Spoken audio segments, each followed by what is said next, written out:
ہے اور یہ کہہ رہا پردہ وردہ کوئی شے نہیں. آپ نے بتایا، یہ میرے علم میں تو نہیں تھا کہ سلیو لیس بھی کی کوئی ایسی ممانعت نہیں، رقص کی کوئی ممانعت نہیں، فلاں چیز کی ممانعت نہیں. تو میں نے ایک دفعہ ہمارا سیمینار ہوا تھا، میں نے کہا تھا ہاں رقص، لیکن ایک رقص جسم ہے، ایک رقص جان ہے. جو علامہ اقبال نے کہا کہ رقص جسم جو ہے اس سے تو انسان کی مٹی حرکت میں آتی ہے، یعنی انسان کا حیوانی وجود، اور جو رقص جان ہے، روح کا رقص، اس سے افلاق کے اندر جو ہے وہ برہمی پیدا ہو جاتی ہے. رقص تن در گردش آرا خاک رہا، انسان کا جو سفلی پہلو ہے، خاکی پہلو ہے، وہ گردش میں آتا ہے. لیکن رقص جان، روح کا، دل کا، یہ رقص جو ہے یہ برہم زلند افلاق رہا. تو یہ معاملے ہے. اب ظاہر بات ہے کچھ لوگوں نے سنا یہ کہہ دیا مزامیر ہوتے ہی نہیں تھے. اچھا تو وہاں حدیث کہاں سے آ گئی کہ میں مزامیر کو توڑنے کے لیے آیا ہوں؟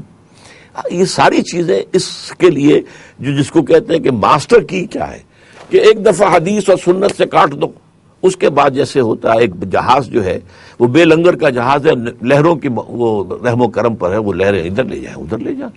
تو لنگر جو ہے دین کے لیے وہ سنت رسول ہے. جو اقبال کہتا ہے، جو پاکستان کا مفکر بھی ہے، مصور بھی ہے، بمصطفیٰ برسا خویش را کے دیں ہم اوست، اگر بؤ نہ رسیدی تمام بولا بیست. اپنے آپ کو مصطفیٰ صلی اللہ علیہ وسلم کے قدموں میں پہنچا دو، اس لیے کہ دین نام ہی مصطفیٰ کا ہے، دین بنتا ہی مصطفیٰ سے ہے. ورنہ یہ ہے کہ صرف قرآن کے ذریعے سے تو آپ جو چاہیں جو تعبیر کر لیں، آپ کا اختیار ہے. تو یہ اصل میں اس وقت کی کنٹمپریری جو ہمارا دنیا کا انٹرنیشنل سین ہے عالمی، یہ اس میں پس منظر ہے. اور 1400 سال کی ہماری تاریخ کا پس منظر ہے، وہ بھی میں نے آپ کے سامنے بیان کر دیا. اب چونکہ اس کے پیچھے قوت بہت بڑی ہے، اپنی سی کوشش تو ہم کریں، اس کا علاج یہی ہوگا کہ ایک تو یہ کہ اس کا جتنا بھی اللہ تعالی ہمیں ہمت دے، ہم اس کا مقابلہ کریں دلیل اور برہان کے ذریعے سے، اور قرآن کی روشنی کو، صحیح روشنی کو زیادہ سے زیادہ پھیلائیں تاکہ معلوم ہو جائے کہ یہ قرآن کی جو تعبیریں کر رہے ہیں یہ غلط ہیں. اور تیسرے یہ کہ ہم جو ہیں اس حدیث نبوی پر عمل کریں. حضور نے فرمایا تھا بدأ الاسلام غریبا وسیعود کما بدأ فطوبی للغرباء. اسلام کا آغاز ہوا تو وہ اجنبی سی چیز تھی، کوئی اس کو پہچاننے والا نہیں، نئی نئی باتیں کر رہے محمد، یہ کہاں سے لے آئے، یہ کہاں سے لے آئے. اور اس کے بعد اسلام میں جب قوت آ گئی، دولت اور سلطنت حاصل ہو گئی، تو سبھی اس کے جاننے والے بن گئے. لیکن عنقریب اسلام پھر غریب ہو جائے گا. اگرچہ مسلمان جو ہیں بڑھتے رہیں گے، لیکن اسلام غریب ہو جائے گا. تو جب غریب اسلام ہو جائے تو جو لوگ اسلام کے دامن سے وابستہ رہیں، چاہے وہ اپنے معاشرے میں اجنبی بن جائیں، انہیں کہا جائے کہ یہ دقیانوس ہیں اور یہ فلاں ہیں اور یہ فلاں ہیں، اگلے وقتوں کے ہیں یہ لوگ، انہیں کچھ نہ کہو، تو یہ لکیر کے فقیر ہیں، یہ بسم اللہ کے گنبد میں رہنے والے ہیں، تانے سنیں، برداشت کریں، لیکن وہ مجسم ایک احتجاج بن جائیں. یہ جو تجدد پسندی ہے اور دین کے اندر جو ہے ماڈرنزم پیدا کرنے کی جدوجہد ہو رہی ہے، اس کے خلاف عملی جو ہے جو ہوگا ریزسٹنس، وہ یہ ہوگا کہ ہم اتنے ہی اور زیادہ سنت رسول کے ساتھ اپنے آپ کو پیوستہ کر لیں. ڈاکٹر صاحب، انکار حدیث کے حوالے سے جو آپ نے تاریخ بیان کی ہے، اس میں یعنی ماضی قریب میں جو اس میں سب سے بڑا آدمی ہے وہ غلام محمد پرویز آپ نے بتایا ہے. تو کیا ہم یہ سمجھیں کہ یہ جو موجودہ دانشور ہیں جو ٹی وی پہ یہ ان خیالات کو، اس فکر کو پھیلائیں، تو حقیقت میں وہ پرویزی فکر کو پھیلا رہے ہیں آیا؟ اب میں اس کو پوائنٹڈلی یہ نہیں کہوں گا. میں نے تو آپ کو بتایا نا کہ یہ فکر تو چلا آ رہا ہے، اور اس کا تو تھرو آؤٹ ہسٹری جو میں نے ٹریس کر کے آپ کو بتایا ہے، تو مختلف اوقات میں مختلف جو بھی محرکات ہوتے تھے اس کے تحت یہ فکر جو سامنے آتا تھا. تو اب یہ کہ انہوں نے کتنا اثر قبول کیا ہے، کس سے کیا ہے، یہ تو اب میں ایگزیکٹلی نہیں کہہ سکتا. لیکن اس میں نے جیسا کہ بتایا کہ باقی شخصیتیں جو ابھری تھیں وہ تو سب ختم ہو گئی. پرویز جو ہے وہ اصل میں باقی ہے، اور اب بھی اس کے کیسٹس وغیرہ جو ہیں لوگ سنتے ہیں، اور اس کی کتابیں ہیں جو ابھی پڑھی جاتی ہیں. ڈاکٹر صاحب، آپ نے ابھی اپنی گفتگو میں اسلام کے حوالے سے بات کی کہ یہ سوشو اکنامک سسٹم جو ہے وہ ہمیں دیتا ہے. اسلام کے بارے میں زیادہ تر تصور عام مسلمان کا وہ محدود ہے نماز، روزہ، حج تک. تو آپ کی گفتگو سے یہ ہمیں جیسے وہ ایک مذہب کا حصہ ہے، اور یہ جو سوشو اکنامک سسٹم ہے یہ ایک دین کا حصہ ہے. تو آپ یہ ہمیں بتائیں گے کہ مذہب اور دین میں حقیقت میں فرق کیا ہے؟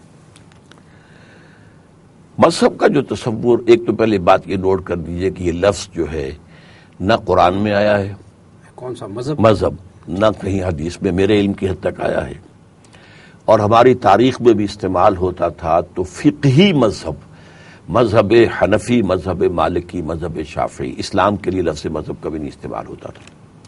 یہ مذہب جو ہے در حقیقت ایلین اصطلاح ہے اسلام کے لیے، اور اس کے بارے میں جو تصور دنیا میں ہے وہ یہ ہے کہ مذہب صرف 3 چیزوں پر جو ہے وہ مشتمل ہوتا ہے۔ ایک کوئی عقیدہ، ایک خدا کو مانو، 100 کو مانو، کسی کو نہ مانو۔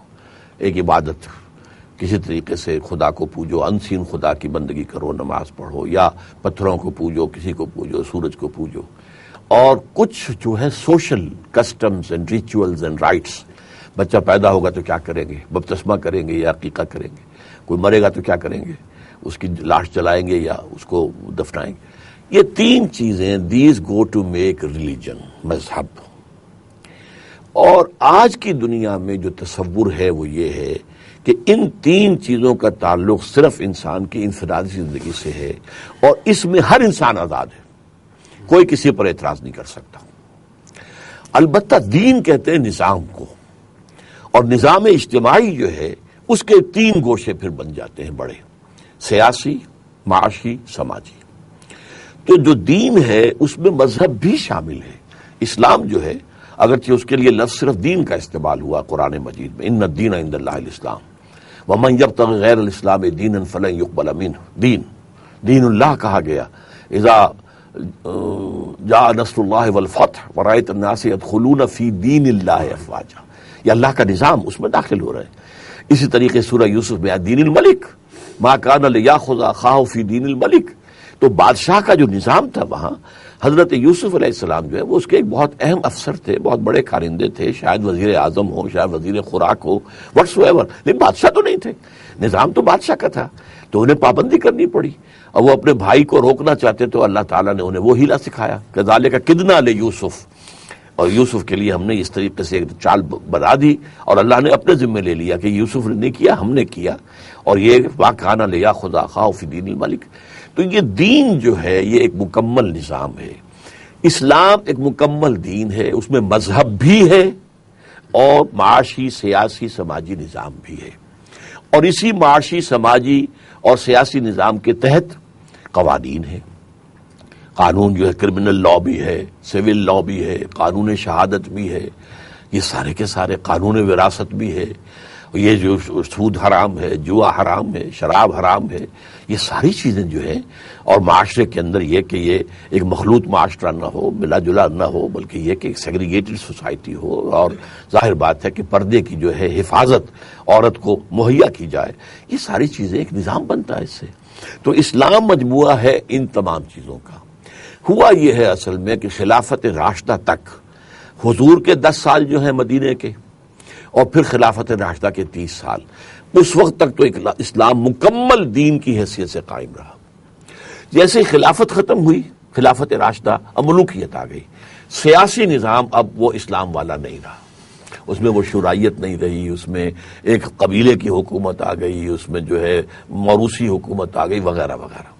اب بہرحال اس کے خلاف کچھ بغاوتیں تو ہوئیں، لیکن سب کچھ چل دی گئی، لہذا لوگوں نے سمجھا اب ہمیں اسی چھت کے نیچے رہنا ہے، لہذا مذہبی لوگوں نے یا علمی کام شروع کر دیے، اور یہ کہ خانقاہی نظام کے لوگوں کی کم سے کم یہ کہ تزکیہ نفس کی کوشش تو کرو۔ اب اس کے بعد کیا ہوا، لیکن وہ اس میں کیا تھا کہ چاہے وہ ملوکیت تھی لیکن قانون اسلامی تھا، جو عدالتیں کی فیصلہ، قاضی ہوتے تھے اور مفتی ہوتے تھے، اور جمعہ ہوتا تھا صرف سرکاری، کوئی عام پرائیویٹ جمعہ نہیں ہو سکتا، تو خطیب، یہ 3 عہدے تھے جن عہدوں کے لیے یہ سارا جو نظام ہے دینی تعلیم جس کو کہتے ہیں ہم، دینی تعلیم کا نظام، یہ اصل میں سول سروس کی اکیڈمیز تھیں، یہ کہ حکومتوں کو ضرورت ہے قاضیوں کی، مفتیوں کی اور خطیبوں کی، تو وہ پروڈیوس کریں۔ اس کے بعد جب آ گیا کلونیل دور، اب انگریز آ گیا، اب کرمنل لا تو اس کا ہے، سول لا تو اس کا ہے، لہٰذا اب وہ قاضی اور وہ مفتی حضرات کی بھی اہمیت کم ہو گئی۔ البتہ انہوں نے یہ مذہبی آزادی دے دی، نماز پڑھو، ہم نہیں روکتے، تو نماز کے مسائل مفتی صاحب سے پوچھ لو جا کے، طہارت کے، پاکیزگی کے مسائل، روزہ ٹوٹ گیا یا نہیں ٹوٹ